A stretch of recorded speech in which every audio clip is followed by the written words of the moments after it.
Amen. Secretary, please call the roll. The Honorable Senators Angara, Aquino, Binay, De Lima, Drilon, Ejercito, Escudero, Nag-hearing siya? Gatchalian, Gordon, Honasan, Hontiveros, Lacson, Ligarda, Pacquiao, Pangilinan, Po, Recto, Soto, Trillanes, Villanueva, Villar, Zuberi, Senate President Pimentel.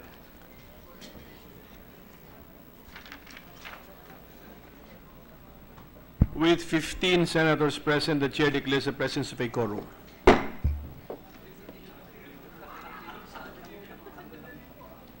Majority Leader. Mr. President, I move that we dispense with the reading of the Journal of the 53rd Session, Tuesday, February 6, 2018, and consider the same as approved. Any objection to the motion? Hearing none, the motion is approved. Mr. President, before the reference of business, we'd like to welcome some guests in the gallery. We have the guests of the Senate President from Compostela Valley, Governor J.V. Tyron Uy, and of course, Mayors Roberto Yugo of Pantucan, Reynaldo Dayanghira of Mabini, Alvera Remando of Maco, Chelita Amatog of Nabunturan, Gerald Ford Balbin of New Bataan, Eutropio Jayektin of Montevista, Lema Bolo of Compostela, and BAF Chief Inspector Randolph Arbotante, all of them mayors of Compostela Valley, together with Governor Uy. And then also the guests of Senator Villar, my brethren also, the officers of Bataan Masonic Lodge 104, headed by Merciful Master Jake Pelayo and Merciful Master Ariel Bagang, Mayor Tony and Mrs. Cindy Carolino of Santa Maria, Laguna, and the guests of Senator Binay, Mayor Joel Malinawanag, and Municipal Council, and Attorney Paul Lim of MTRCB Board of Directors. Also, we'd like to welcome the students of St. Paul College from Rafael, Bulacan, San Rafael, Bulacan, headed by Mr. Wilson Andalio, Mr. Jolly Castañeda, Ms. Flor Reyes, their guests of Senator Aquino. I would like to welcome them to the Senate, Mr. President. Welcome to all of our guests. Thank you, Mr. President. May we proceed with the reference of business? Any objection? Hearing none, motion is approved. Bills on first reading.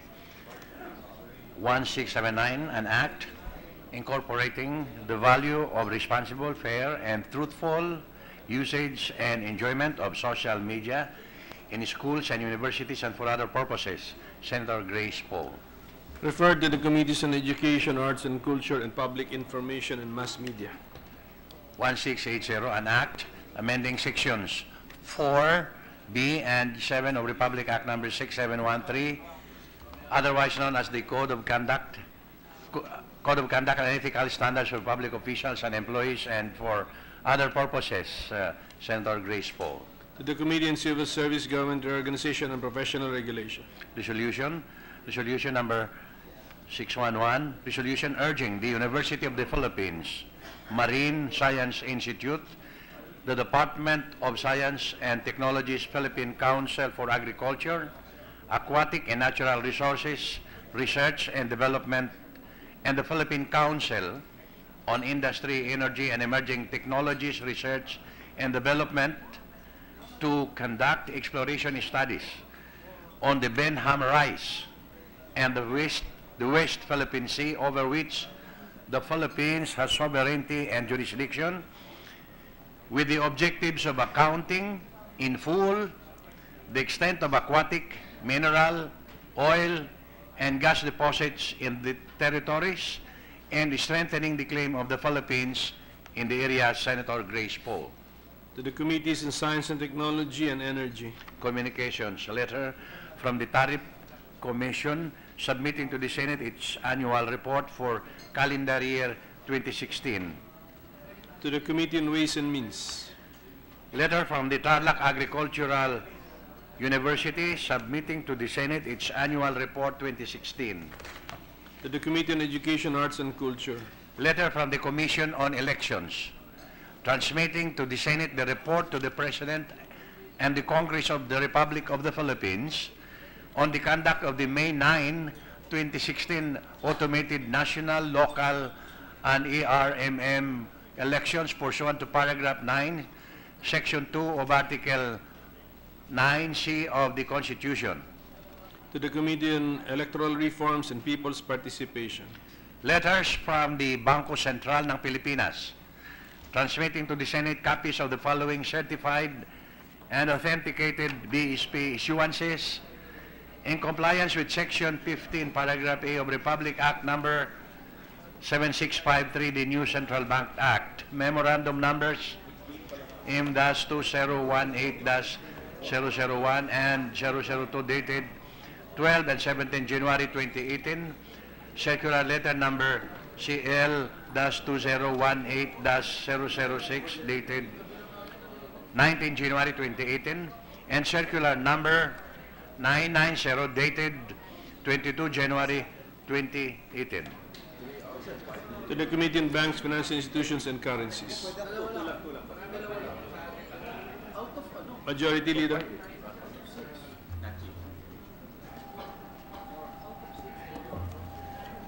Mr. President, I move to consider PS Resolution 606, taking into consideration PS Resolution 610. Any objection? Hearing none, the motion is approved. May we ask the Secretary to read the title of the measure, Mr. President? A resolution commending and congratulating Jerwin Angcahas for winning the International Boxing Federation Junior Bantamweight title. Mr. President, to sponsor Resolution 606, may we request to recognize Senator Manny Pacquiao? Senator Pacquiao is recognized. Thank you, Mr. President. Good afternoon, fellow senators and fellow Filipinos. My heart beats with excitement every time a Filipino athlete raises our flag in the global arena. Double that excitement if it is about a Filipino boxer. We celebrate the recent victory of Jerwin Angcahas, who won the International Boxing Federation Junior Bantamweight crown via 10-round knockout against Israel Gonzalez of Mexico on February 4, 2018 at the American Bank Center, Corpus Christi, Texas, USA. With this, I filed a resolution commending and congratulating Jerwin Angcahas for winning the International Boxing Federation Junior Bantamweight title. Angcahas, a fellow Mindanaon, made the fourth successful defense of his title. He came out victorious in his last 16 fights, 15 of which are by knockout, Mr. President. Jerwin Angcahas deserves to be commended for winning the IBF Junior Bantamweight title, bringing prestige to our country, and becoming a consistent Filipino world boxing champion. May his victory inspire budding, homegrown athletes to excel in international sporting arenas. Let us continue to give our all-out support to our athletes. Thank you, Mr. President. Thank you, Senator Pacquiao. Majority Leader.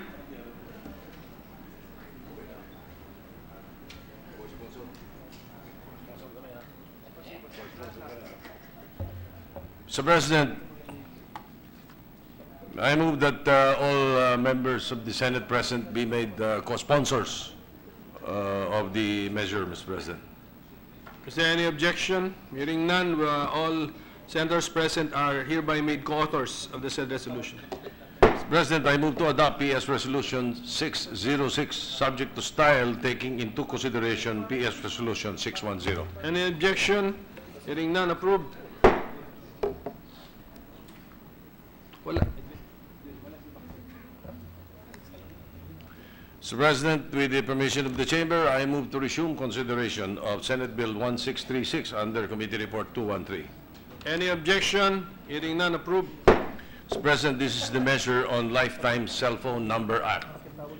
The parliamentary status of the measure is we were still in the period of individual amendments, considering that this was a substitute bill. Now, may I move that we recognize the sponsor, Chair of the Committee on Economic Affairs, Senator Win Gatchalian, probably to give us an update on the individual amendments that were given. Senator Gatchalian is recognized. Thank you, Mr. President. Mr. President, after conferring with the proposal, after conferring with Senator Ping on his proposals to amend the said measure, I will need a little bit more time to research whether the proposal will have financial impact or major financial impacts to the operation of the telcos, Mr. President. Considering that this proposal is, considering the amendment is something that we haven't really discussed in the committee hearings, we will need a few more days to gather information and to determine whether this proposed amendment will not have adverse effects to the operations of the telcos, Mr. President.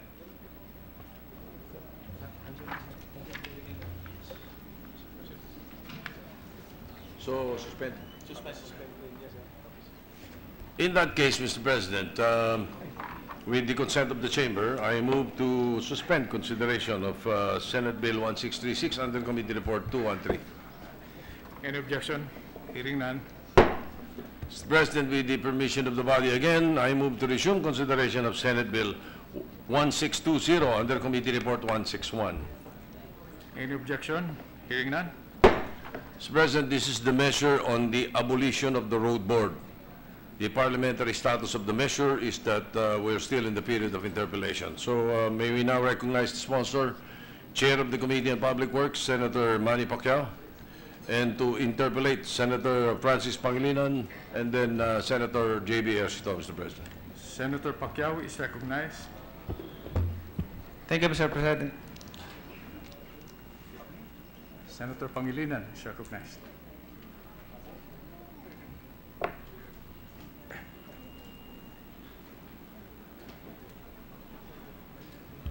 Thank you, Mr. President. Mr. President, may we know if the good senator sponsor is willing to yield to a few questions? It's an honor, Mr. President. Thank you, Mr. President. Mr. President, we were going through the sponsorship speech of the good senator on the abolition of the road board, and I understand there have been abuses and as such, it is called for that we will abolish the road board. Tama po ba yun? Is that correct? Correct, Mr. President. Yes, Mr. President. May we, ilan ba ang empleyado ng road board? How many employees or what is the staff complement or secretariat of the road board? More or less 90 plus, Mr. President. 90. Yes, Mr. President. 90 officials, employees, and what will happen to them when the road board is abolished, Mr. President? Our proposed, Mr. President, is to have the DPWH absorb these employees, Mr. President. So, meron ba mawawalan ng trabaho? Will any of the 90 lose their jobs? Wala, Mr. President. Magiging ano sila, i-absorb sila ng DPWH, Mr. President. Magiging secretary sila doon. By way of how will they be absorbed? In the hearing, was the Public Works representative present to provide guidance, or at least to the committee, as to how they are to be absorbed? Yes, Mr. President, and the DPWH is already aware of that, and they discuss it in the TWG. So walang mawawalan ng trabaho dito sa 90.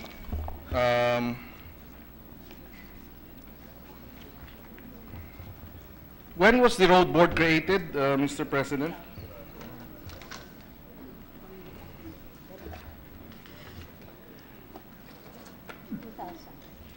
Mr. President, the road board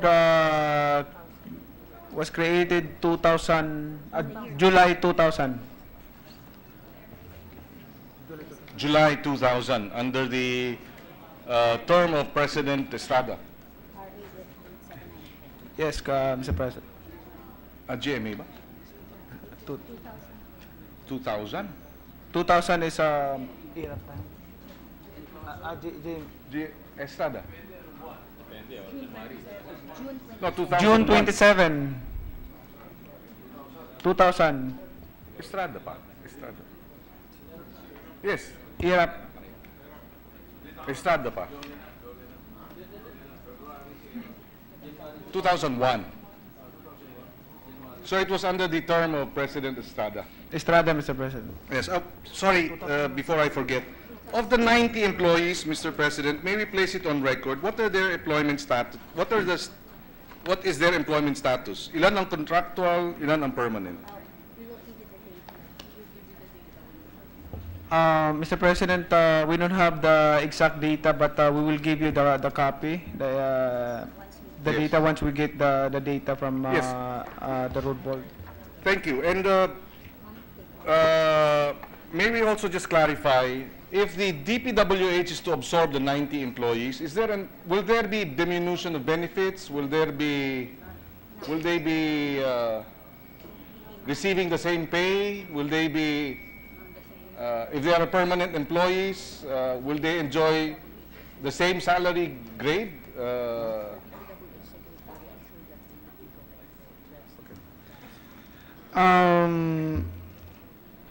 None, Mr. President. The DPWH is assured that they will be protected,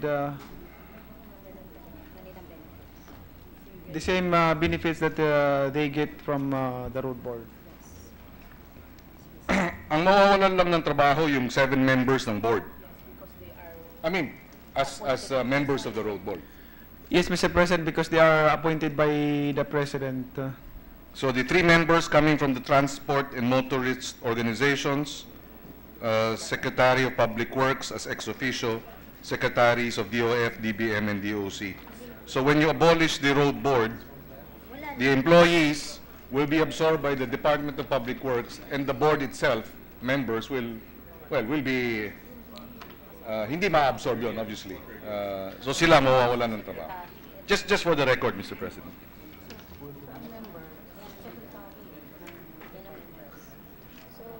Ito lang naman ang wala.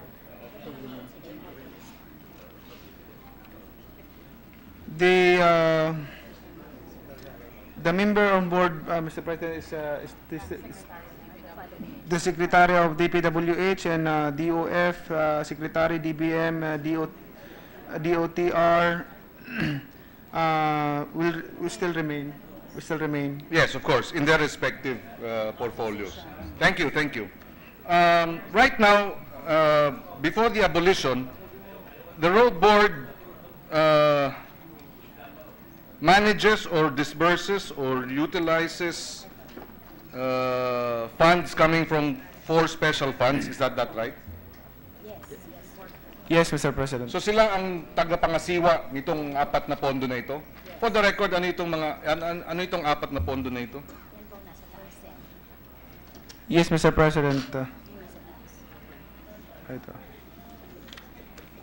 This is special road support, special local road, special road safety, and special vehicle pollution control. Yes, that is correct. Road maintenance and improvement of road drainages, is that number one? Tama ba yun? Yes, special road support, special local road, special road safety, special vehicle pollution control. And meron ba tayong information or data as to magkano itong mga pondong ito sa ngayon? Ito po yung 2017. In 2017, Mr. President, The funds and special road support is 126 billion 336 million 107,420.58, Mr. President. 126 million, Mr. President. Million. A billion. This is for the four, tama ba yun? For the four Yes, funds? special road support. So sa isang special fund, 128 billion. Yes, 126 billion, Mr. President, and this is a special road support. So that is And for- this is the total, Mr. President, since 2001 to 2017. so from 2001 to 2017, the Special Road Support Fund totaled 26 billion, billion. Mr. President. So an average of how many per year? 2001 to 2017, 17 years, 16 years, 127 divided by 16 Nasa 8.7 billion, Mr. President. annually. Annually. On average. Yes. I assume siguro palaki ng palaki yan dahil parami ang Yes, Mr. President. In 2015, in fact, 9.8 billion, Okay. Mr. President. What about the Special Local Road Fund? How much is this? Local road fund, since 2001 to 2017, it's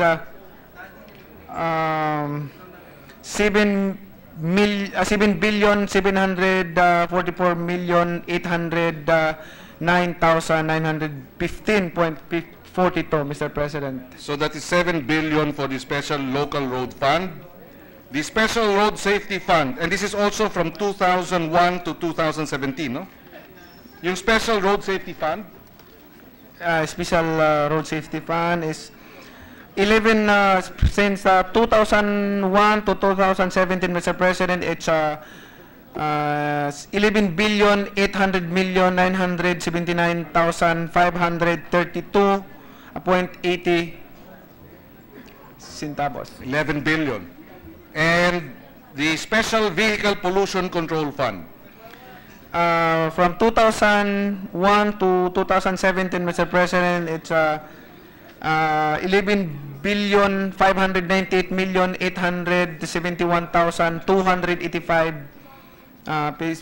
871,285.16.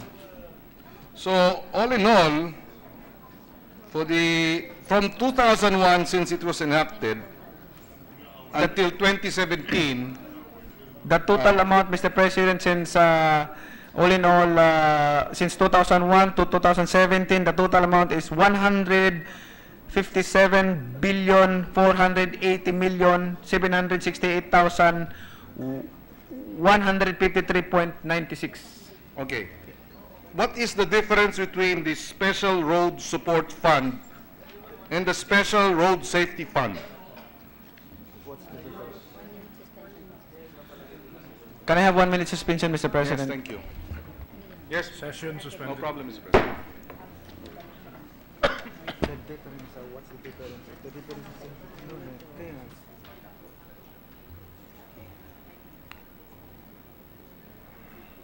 Road Support Fund.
We're ready to resume, Mr. President.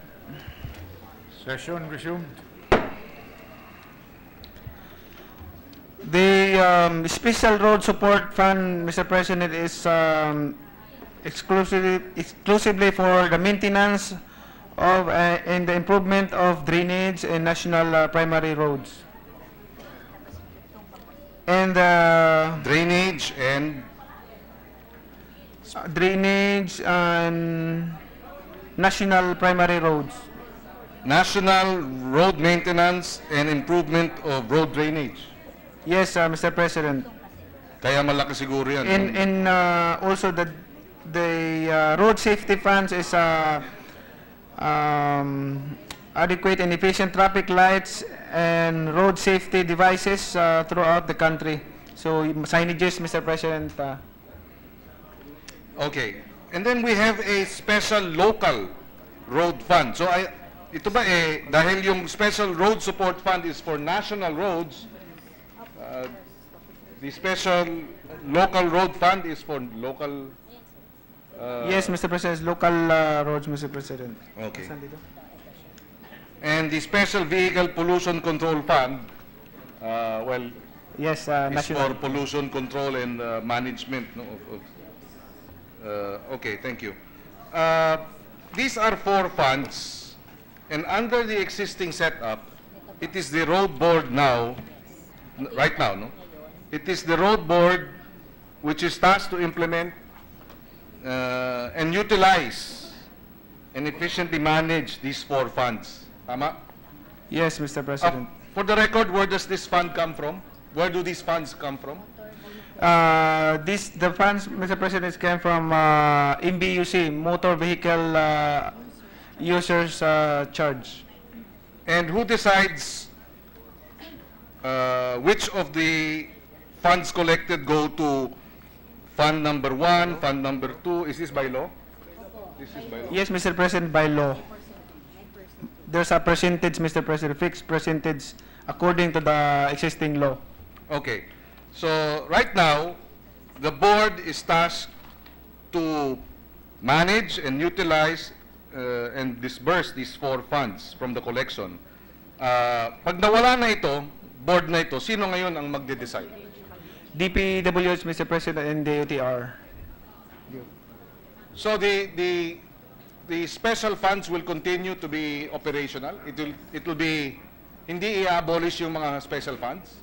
Hindi, Mr. President, because there's an existing law. Unless we are going to file another bill to abolish the existing law, which is the MBUC law. But until the MBUC law is existing, the fund is still there, and the collection is continues. Pero may proposal kayo for changes sa person. Yeah. My understanding was during the interpellation of Senator Drilon, there was a understanding that the funds will be abolished. Yes? With the permission of the 2 gentlemen, in the course of our interpellation, we asked the good sponsor if he was willing to consider and adopt an amendment which will abolish the special trust fund, because the collections are placed in a trust fund which are beyond the reach of Congress already, beyond the reach of the national government, and this is a fund which can be accessed by the road board, and they can nominate projects. And the reason why we stated this is because this is actually a function of Congress. Appropriating funds for specific projects is a function of Congress. In fact, in the PDAF cases, the Supreme Court said Congress cannot have post-enactment intervention by identifying projects after the budget is approved. In this particular case, the projects, in the case of the MVUC, the projects are identified after the budget is approved. The same principle should apply. That is why we proposed that, and we manifested that in the period of amendments, we will propose the abolition of the special trust fund. But the fund will go to the general, to the treasury. It will still be there, but it will now go to the treasury and will be available for appropriation. Thank you to the minority Mr. leader. Mr. President, in my understanding, the MBUC cannot be appropriated to the general fund of the national government. The bill provides no portion thereof shall accrue to the general fund of the national government, neither shall any amount or portion thereof to be conjoined with the government money, nor reverted to the general fund. Yes. So, if your suggestion to create a special fund, I think we should abolish. I think we should file and abolish the MBUC law. No, we are, Mr. President, what Congress created, Congress can certainly Destroy. abolish. Yes, we are not abolishing the collection of the motor vehicle user charge. That will continue.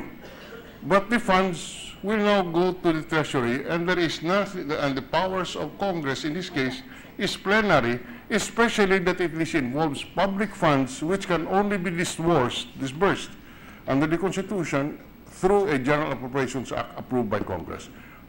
We will be submitting at the appropriate time the proposed amendment, Mr. President, as we indicated during the period of interpretation. Yes, Mr. President, and I accept your propose and idea, and it can be in the general fund, but it should be earmarked for road maintenance. Yes, thank you, Mr. President. Thank you for that clarification. Pretty much what will happen here is that the collections from the motor vehicle users charge will now go to the, well, based on the discussion, will now go to the National Treasury, and that is around 9 to 10 billion a year, no? Yes. For all these funds, no? Yes, yung Mr. apat, President. right? And that 10 billion will now be appropriated by Congress, annually to address the road maintenance of national roads, Road safety, traffic pollution, and then pollution. That is my understanding. Is that correct? Yes, Mr. President. Except that, well, just a clarification, perhaps the traffic, the road maintenance should be with the Public Works, and the pollution control, should that be with Public Works, or would that be with the Department of Transportation?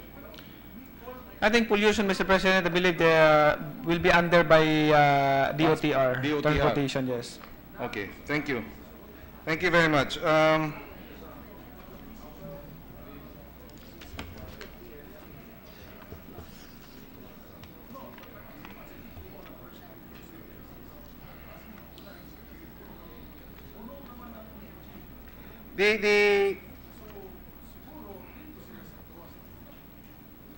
There might be some concerns about the flexibility or the speed within which Congress will be able to allocate annually the funds. My understanding is part of the reason why a road board was created was to be able to respond immediately or quickly to road repair and road maintenance. Now, if we give it to Congress, of course, Congress will appropriate it to the Department of Public Works and Department of Transportation, who will then be the implementing arm, and therefore would be able to exercise the necessary flexibility in addressing road maintenance and road repair concerns. Is there any other appropriation, Mr. President, apart from this fund, 9 billion or 10 billion, for road repair? Yeah, currently we have, Mr. President, that we call a quick respond fund. And this Response is fund. and this is a trust fund? Or this No, is appropriated annually to the... This is under DPWH, Mr. President. So there is an amount appropriated by Congress for road repair directly to the Department of Public Works. Yes, yes, Mr. President. Only a emergency situation. So why did they create a road board if the Public Works is already doing it?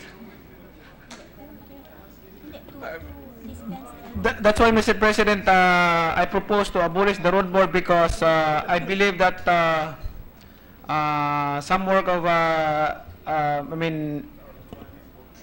the road board is redundant with the DPWH work. In other words, the Public Works Department, a line agency in the Executive Department, has all the powers and the capacity and the ability and the necessary manpower or to address road repair rather than and it would be like parang duplication, ano? Yes, that's correct, Mr. President. That's why we propose to abolish road board. In other words, it is a redundancy. Yes, Mr. President. When the Public Works Department and of course the DOTR for pollution control are more than capable and more than ready to be able to address the matters of road maintenance, road repair, road drainage, Yes, Mr. and President. other aspects of these special funds That's correct, Mr. President. and why these funds were created.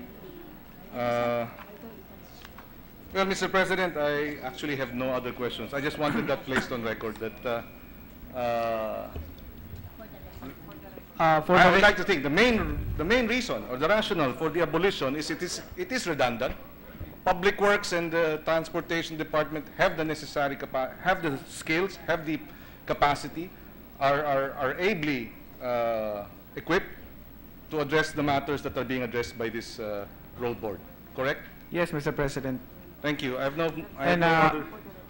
for the record, Mr. President, currently the DPWH only repairs national roads. So, That is correct. Before I forget, Mr. President, just a very quick question. How will the local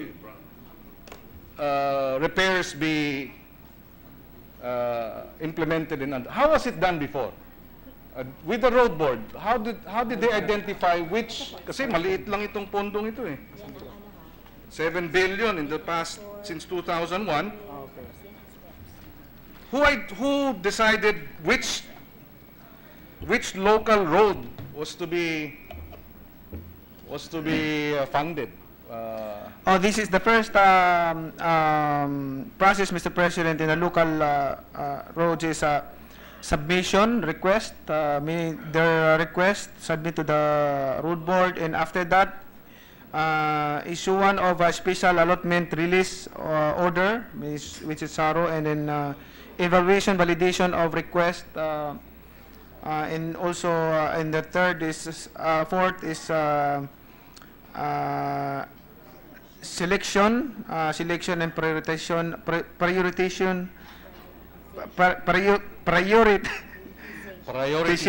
of eligible projects, Mr. President, and 6 project monitoring. Okay, how will this work now? If it will be the Public Works Department, which are tasked to address national roads, and the Department of Transportation for pollution control. Now, What happens to the local fund or the wala na okay. to? The task, Mr. President, is under by DPWH. For local, kahit sa lokal? Yeah. Right now, does the DPWH handle maintenance and repair and Right now, Mr. President, no. local projects. For local projects, no. So this will be, Sa fund. hindi ba dapat siguro itong pondong ito hindi dahil nga i-abolish yung fund, no? So we will now No, provide, Mr. President, we abolished the road board but not the funds. no, I'm sorry. I mean the special funds will be abolished and will be, the understanding is during the period of amendments, Yes, yes, yes. all these funds will be abolished and it will now be, all collections will be reverted to the Treasury. Yes. And after which Congress will appropriate road repair, Yes, pollution control, and the like. And, Well- and I suggest that we are going to at least 50% or more allocate for the local roads or Well, in that case, perhaps during the period of amendment, there might be some proposed amendments that will address that particular matter. Because Yeah. ang understanding natin, pag nalagay na yan sa national, sa public works, wala nang jurisdiction ng national, ang public works sa local roads. So baka Yes. magkaroon ng medyo conflict doon at mawawala itong pondong ito na amounting to around 200 to 300 million siguro a year. Tama ba yun? Or more? No, for special local road fund. Anyway, during the period of amendment, siguro pwede nating tingnan kung paano nating titiyakin na yung pakinabang ng mga lokal yes, yes, sa Mr. President. pondong ito ay kung paano maitutuloy na hindi sila mawawalan Yes, Mr. President, nung we can- nasabing suporta kapag na-abolish yung pondo. Okay. Yes, we can involve the local government, Mr. President. I have no further questions, Mr. President. We'd like to thank the good sponsor for allowing us a few questions. Maraming salamat po. Thank you, Mr. President. Thank you, Senator Pangilinan. Majority Floor Leader. Thank you, Mr. President. Senator Ejercito has withdrawn his reservation to interpolate, and therefore I move to close the period of interpellation. Any objection? Hearing none. Mr. President, I move to open the period of committee amendments. Any objection? Hearing none. May we know from the sponsor if there are any committee amendments? Mr. President, we don't have any committee amendments. There are no committee amendments. I move to close the period of committee amendments, Mr. Any President. objection? Hearing none. I move to open the period of individual amendments. Any objection? Hearing none. Senator, the minority leader is recognized for his individual amendments, Mr. The President. minority floor leader is recognized.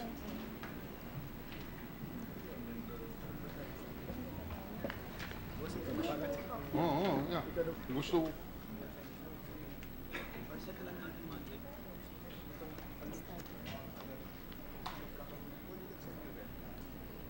Monday na lang.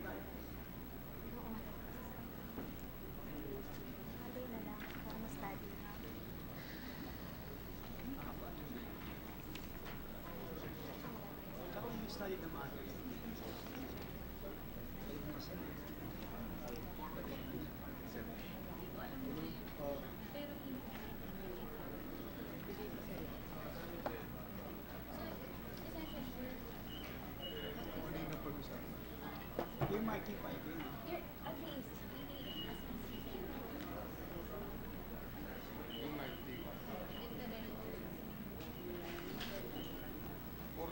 Special fund. Yung special. Session suspended.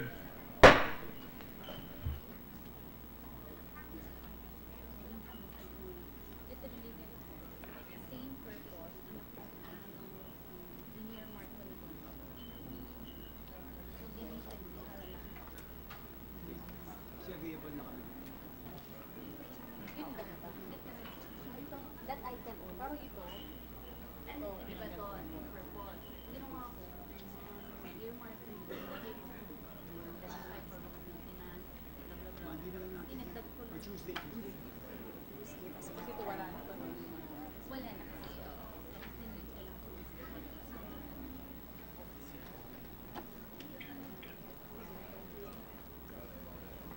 meron. Sa probinsya. Local, yeah. Ano man, gusto mo ito? O, para madali. Di si ano? Okay na? Si ano naman? Pero kung papayag po yun po yung ano, okay na po ba kayo? Kumain na ako doon sa ano. Kumain lang.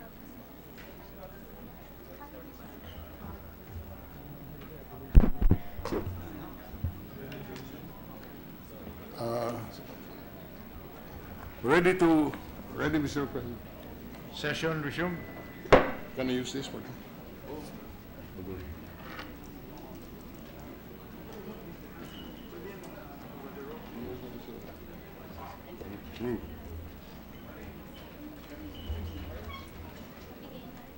Huh? Ready to resume, Mr. President? Session resumed. Thank you, Mr. President. Mr. President, we propose to amend Section 1, and to fully appreciate the amendment, can we be allowed to just read out the whole of the amendments to Section 1 and read it later in order that the record can accurately reflect the amendment and the sponsor can fully respond? So we'll just, without doing it on a piecemeal basis, we'll do it just in one section, if that's allowed, if that can be allowed. We have no objection, Mr. President. With the consent of the chamber, we agree. Please proceed. Minority Floor Leader. We propose to amend Section 1 of SBN 1620, which amends Section 7 of Republic Act 8794 in this manner. On page 1, line 1, delete the phrase paragraph 2. On the same page, page 1, line 4, insert a colon after the word exclusively and insert the words 40% for national and secondary after 1. On page 1, line 5, after number 2, insert the words and number 5%. On page 1, line 6, delete the word and. On the same page, page 1, still on line 6, delete the word after the word control and replace it with a semicolon followed by the word and. On the same page, line 6, insert enumeration under number 4 with the words 50% for local road maintenance, traffic management, and safety devices. Still on page 1, on line 7, insert the following paragraph. All MVUC collections shall be distinct and separate from the annual appropriation for road maintenance and other related projects of DPWH and DOTR under the General Appropriations Act. Then we delete lines 14 of page 1 to line 32 on page 2, and on page 2, line 36, replace the word will with shall. With those amendments, Mr. President, Section 1 will now read as follows. Section 1, Section 7 of Republic Act 8794 is hereby amended to read as follows. Section 7, disposition of monies collected. All monies collected under this act shall be earmarked solely and used exclusively, colon, number 1, 40% for, in words and in figures, for national and secondary road maintenance and the improvement of road drainage. Number 2, 5% for the installation of adequate and efficient traffic lights and road safety devices, comma. Number 3, 5% for air pollution control, semicolon, and 50% for local road maintenance, traffic management, and road safety devices. Paragraph. All MVUC collections shall be distinct and separate from the annual appropriation for road maintenance and other related projects of the DPWH and DOTR under the General Appropriations Act. Next paragraph. All existing personnel of the Road Board Secretariat shall be absorbed by the DPWH. Thank you. That's how it will read now, Your Honor. What does the sponsor say? Ito. Amenable, Mr. President. Any objection? Hearing none, approved. The second amendment is on, Mr. President, with the permission of Senator Frank Drilon, yes, just clarification on the amendment, the first amendment, although I am in favor of the amendment of Senator Drilon, we just like to clarify that the 50% was it on the local roads? that's correct. The Yes. suggestion of the sponsor is that we allocate 50% for the local road maintenance higher than the present 35%. Yes. We just to put on the record for clarity that when you say local roads, those are provincial roads, municipal roads, and barangay roads. So these funds can be utilized for these 3 roads. Yes, Mr. President, provincial road, municipal road, and Barangay road. barangay road. And for those areas like the barangay road where the roads are unpassable, we can utilize these funds to create all-weather roads. Yes, Mr. President. Very good. Okay, Mr. President, we just want to put that on record. Thank you. Thank you, Senator Subiri. Yes. The next amendment will be to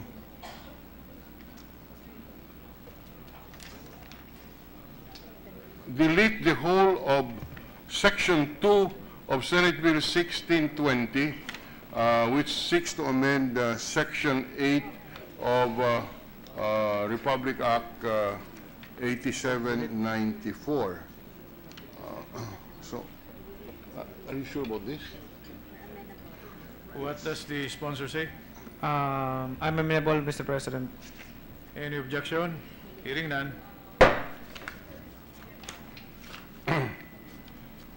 Again, we will propose to amend Section 3, which seeks to amend Section 9 of Republic Act 8794. Just like in the previous section, can we be allowed, with the permission of the Chamber, to read the entire amendment of Section 3 and have the same approved as a whole so that we will understand, we have a better understanding. So we amend Section 3, which seeks to amend Section 9 of Republic Act 8794. On page 3, lines 20 and 21, replace the words special funds established with MVUC collected. I repeat, replace the words special funds established with the phrase MVUC collected. Still on the same page, page 3, lines 20 to 25, delete the whole proviso after the word "act" and replace the semicolon with a period. On the same page, page 3, lines 27 to 30, delete the sentence, quote, "The utilization of the MVUC fund requires stringent internal control, hence the DPWH and DOTR shall formulate an efficient criteria for fund allocation and develop judicious guidelines and documentary requirements for its availment, close quote. On page 3, still on the same page, line 30, replace the word which with the phrase, quote, the utilization of the MVUC, close quote. On the same page, line 31, after the word annually, insert the words, quote, by the DPWH and DOTR. Now, so section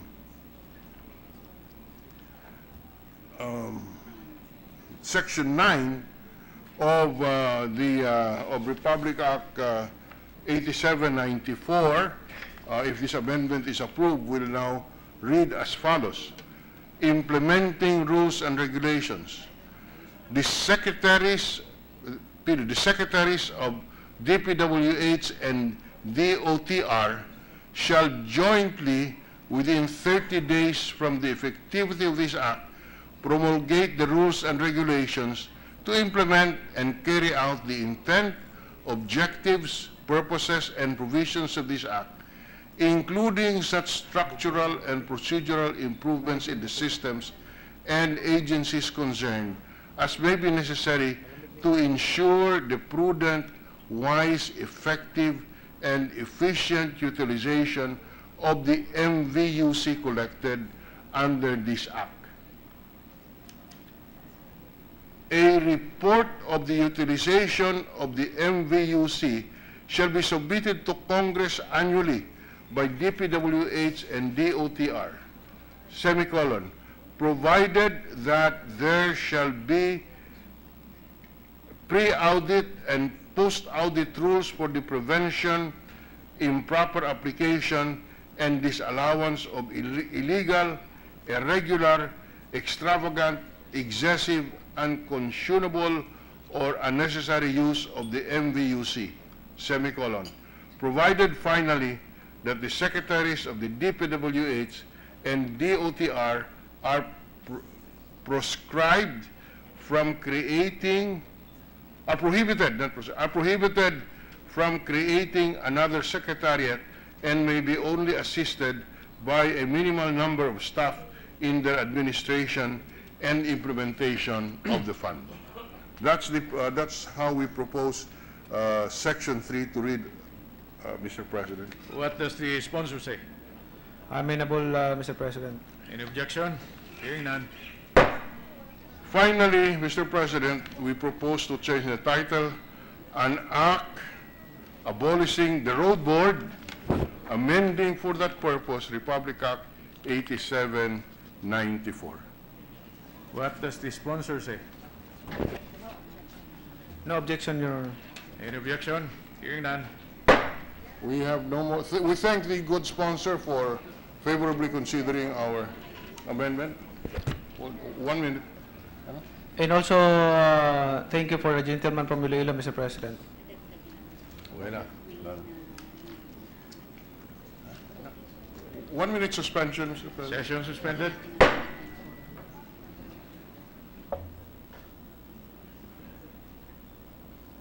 Ready to resume, Mr. President. Session resumed. With the indulgence of the good sponsor, on there is just a slight amendment on page 3.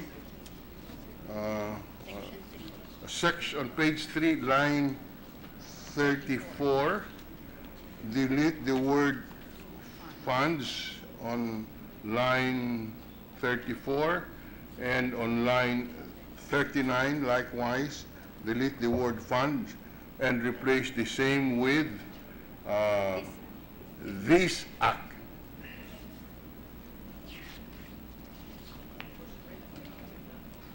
This act. What does the sponsor say? I'm amenable, Mr. President. Any objection? Hearing none.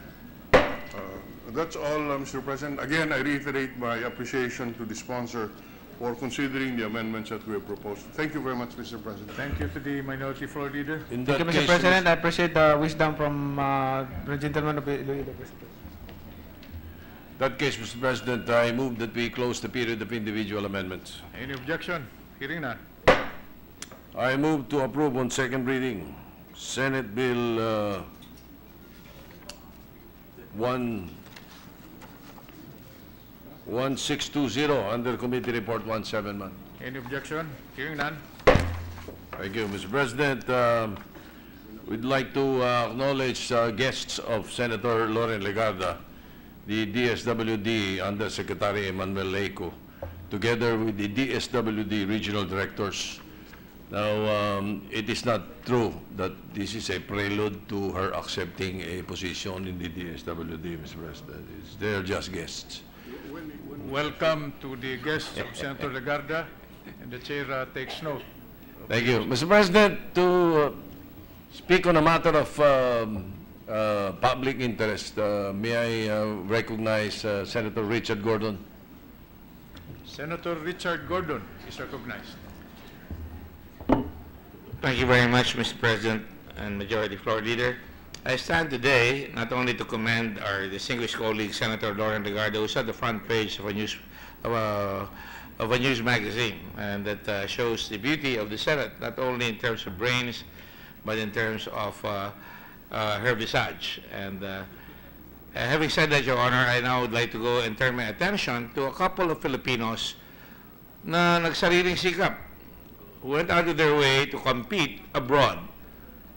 Bago sila nakapag-compete po, these two Filipino citizens were going to compete in the mixed martial arts competition of Asia. It is a circuit, Mr. President. But they could not leave, principally because their passports did not have the required 1 year before one could travel. The other one had no passport, principally because of a defective birth certificate that had to be corrected. This representation, Your Honor, at least the office of this representation, assisted these folks, which we in the Senate do. All of us try to assist our constituents when they have problems like this with government agencies. I am not saying that we should be held out as a model, but I know that the office of Senator Riza, Senator Dillon, Senator Soto, Senator Legarda, all the other senators, they go through a situation where people need a special push so that they can, in fact, get something that they need from the government, especially when the wheels of the bureaucracy run very slow. To make a long story short, Mr. President, Rene Catalan, right behind here, look at how diminutive size, 57-kilogram weight class, and Jo Marie Torres, a lady. These people competed on their own. They had no sponsor. Walang POC. Wala ni ano. And they went ahead, lakas lang ng loob at galing. And Rene Catalan won 4 straight wins, 1 championship in Jakarta, Indonesia, competed 3 times in Indonesia, beat all his opponents, and then went to Manila and beat all his opponents, and he has 4 medals like this, Your Honor. And he brought them back here, and it was a surprise to me that they came back here.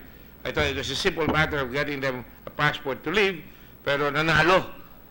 And to dint of hard work. And then Jo Marie Torres, a young lady over here, in the 52-kilogram weight class in the mixed martial arts tournament, the biggest in Asia, she won 3 straight times, 1 championship, fighting in Myanmar, fighting in Macau, and finally fighting in Manila. And she has 4 of these as well. So I stand today very proud as a Filipino, not only because they won championships, because we should recognize the fact that they won medals alone, but their courage, their perseverance to try and compete on their own terms, on their own merit, na naglakas ng loob para makapag-compete, and when they competed without any support from our government, and perhaps from our countrymen, siguro kukunti lang support sa kanila, but nonetheless, came back here and won these medals for our country. Now, other people will say, dito bagay lang yan, but you know, in my book, it's the effort Mr. President. The effort and the zeal to try and win for our country, and I think they deserve the recognition of the Senate, Your Honor. And today I rise on that score, and the following, to be followed by a resolution subject to style, as we say, commending and congratulating Rene Catalon, champion in mixed martial arts in Jakarta, Indonesia, winning 4 straight wins, and also Jo Marie Torres, 3 state wins, 1 championship, 52 kilograms, Myanmar, Macau, and the Philippines, 4 medals each. And I would like to commend and congratulate them, and the Senate should commend and congratulate them, with your permission, Your Honor, as really Filipinos with brave hearts, brave souls that win victories quietly, unsupported, but nonetheless make a difference in the lives of every Filipino. We should be proud of them, Mr. President. Thank you very much. Thank you, Senator Gordon. Rene and Jo Marie, your Senate commends you. Congratulations. Mabuhay kayo. Thank you, Mr. With that, Mr. President, I move that we adopt an unnumbered resolution to commend Rene Catalan and Jo Marie Torres, subject to style, Mr. President. Any objection? Hearing none. May I have I move to suspend the session for a few minutes, Mr. President, before we take up the next item on the agenda. Session suspended.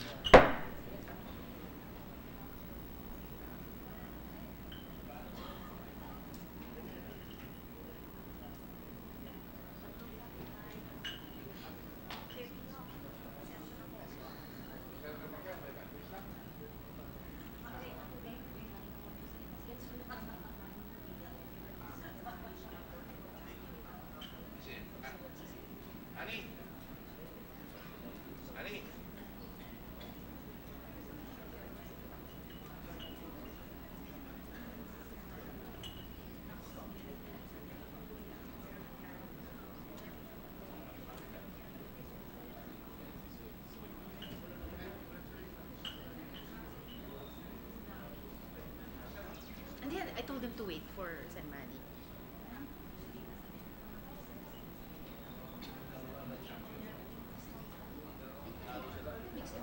Nasaan na? Ay,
We ready to resume, Mr. President? Session resumed. Mr. President, supposed to be in the agenda today, we are going to take up Senate Bill 1317. This is the Occupational Safety and Health Standards Bill. Now, the parliamentary status of the measure is that yesterday we closed the period of committee amendments. Then afterwards, Senator Villanueva introduced his individual amendments. We wanted a clean copy. It was just submitted today, so it is quite lengthy, and therefore, Mr. President, we will have to move this for Monday. And in that case, we will just have to proceed with the additional reference of business, Mr. President. Before that, Mr. President, in relation to the manifestation of the Majority Leader, yes, we confirmed that we just received about 30 minutes ago the new version of the measure with the approved committee amendments and the proposed individual amendments, yes, which were not acted upon.